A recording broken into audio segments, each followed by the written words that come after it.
Butte Historical Memorials would like to thank you for joining us on the 126th anniversary of the Butte Warehouse Explosion disaster of 1895. We would prefer to do this as a community gathering, but the prevailing COVID conditions dictate other means of commemoration. So with that in mind, we have prepared a virtual remembrance of the anniversary within the realm of today's social media.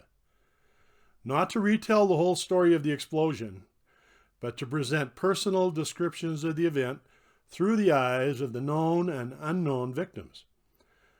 By relating the details of the disaster through short video clips, we will be featuring personal and touching stories of the selected individuals and their specific traumas and tragedies. Each individual story reflects a personal attachment to the tragedy and intertwines with the events and repercussions throughout the community.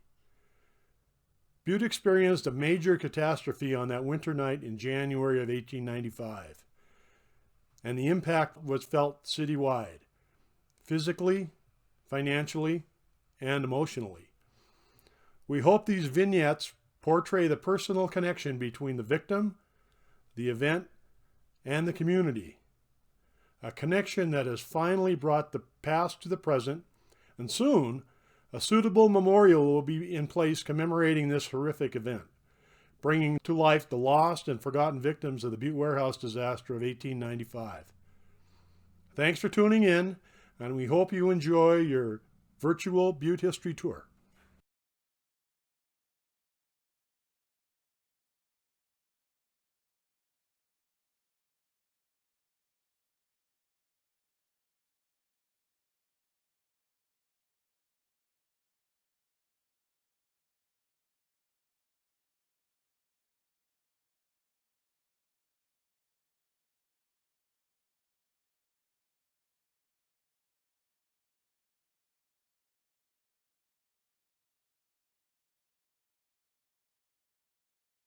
My name is Dave Magee, and I am the driver of hose wagon number 1. When we received the alarm around 10 o'clock on January 15th, 1895, alerting us to smoke in the warehouse district, we leapt into action. The horses, Nig and Prince, were harnessed to the hose wagon. Sam Ash, Ed Sloan, and I were in the front seat. Dave Moses, Jack Sloan, John Flannery, and Chief Cameron, who happened to be at the station, jumped in back behind us. We raced to the fire, slowing down at the hydrant on the corner of Utah and Iron Streets, near the Great Northern Railroad Depot. Flannery jumped off and started connecting the hose to the hydrant. Jack stayed there. I headed the team north on Arizona Street, unrolling hose as we traveled toward the warehouses. We turned east, laying hose near the Kenyon Connell warehouse. I could feel the heat from the fire as we dropped the nozzle and hose in a pile. Chief Cameron and Ed Sloan straightened out the hoses, and Dave Moses and Sam Ash aimed the nozzle. George Pfeiffer and Pete Norling, the lads on the hook and ladder wagon, stopped about 60 feet to the east of us, adjusting their helmets and rubber coats before attacking the fire. As Jack Sloan took an axe to the building to cut an opening for the water, I started blanketing the horses. It was pretty damn cold.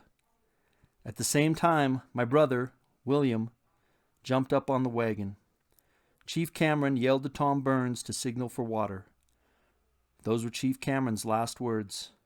As a puff of smoke arose from the building, Will said, "There's powder in there, Dave. We better get the hell out of here." Initially, we fell back, but then went quickly back to work, and I told Will, I guess there was no danger. I asked 16-year-old Jimmy Burns to hold my team so I could finish blanketing the horses. Jimmy had just taken the bridle bit when a deafening explosion occurred. Suddenly, it was all dark, and when I came to, my legs were pinned under one of the dead horses, and parts of the wagon were on top of me. There was burning debris all around me. I was frightened about burning alive as I struggled to get up. I got one leg free, but the other was pinned down with debris as I frantically called for help. After what seemed like an eternity, William Davis and A.C. Congan, employees of the Courtney Case Gravel Company, heard me, and they were able to free my trapped leg and half carried me to the nearby garrison house. My legs were lacerated and bruised, and I could barely walk. The inside of the garrison house was demolished. The windows were broken and the doors were torn from their hinges. As we paused to rest, we felt the roar of the second explosion. It shook the whole building. We feared that it would collapse, so we trudged outside, trying my best to run. Eventually, I found safety at my sister's house, 336 South Arizona. I was thankful that my life had been spared. Jimmy Burns ended up with a broken arm, a broken leg, and had cuts on his face. He was moved to a safe location before the second blast, and I'm sure that he will recover from his injuries.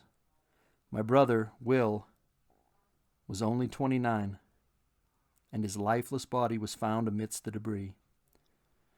Jack Flannery and I were the only two survivors from the Central Fire Station.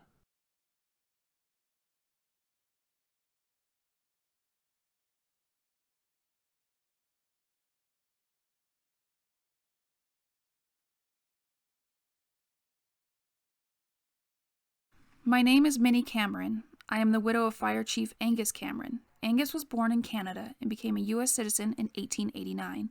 I met Angus in Butte, Montana, and we were married on November 5th, 1887. We started a family very quickly. We welcomed 3 girls, Mary, nicknamed May, in 1888. Maud was born in 1891, and then Eau Claire in 1892. We then welcomed twin boys, Malcolm and Gaylord, born on March 8th, 1894. We were a very normal, happy family, and we were proud of the work Angus did to protect our city, and he was very proud of the fellow firefighters he had sworn to protect as well. On Sunday, January 13th, 1895, we lost one of our twin boys. Gaylord was a fragile baby and ultimately died from failure to thrive. His twin was a healthy baby. I was already approximately 3 months pregnant with what would be another boy, although we did not know that in January 1895.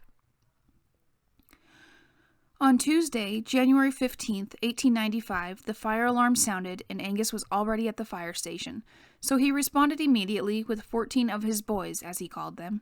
Little did I know that I would never see my beloved husband again. He was killed instantly in the first explosion, along with 12 of his boys.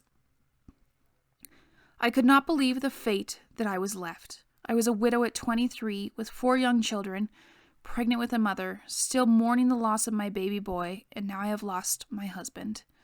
They could not even find an entire body of my once handsome husband.